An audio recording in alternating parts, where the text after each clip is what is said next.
quote gets thrown around a lot in politics now, that you're entitled to your own opinion, but you're not entitled to your own facts. And what my research really shows is how people turn opinions into facts.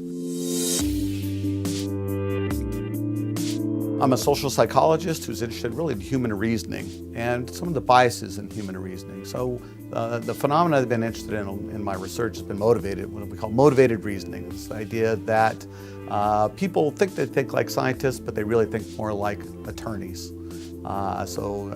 Scientists build facts up from the bottom and come to a conclusion. Attorneys have a conclusion that they want to reach, and they find the facts that support that. And that's really much more the way people think. These biases that I'm interested in are very subtle. They're what psychologists call implicit biases. So people don't really recognize that they're happening, and consequently they change the way you, what you believe to be true without you really knowing it. I think I got really interested in the political aspect because of my belief that this motivated reasoning phenomenon really underlies a lot of the political conflict and polarization that we're seeing. And we have two sides who have strong ideological beliefs, and those beliefs bias the way they process information, so that the two sides end up with these different sets of facts. And as I often say, that this culture war that we talk about a lot is really as much a fact war as it is a culture war. My students and I have recently been involved in what's called a meta-analysis, where you statistically combine the results of lots of different studies, and we try to find every study we could that looked at political bias. And the question we wanted to look at was whether liberals were more biased than conservatives, or the opposite.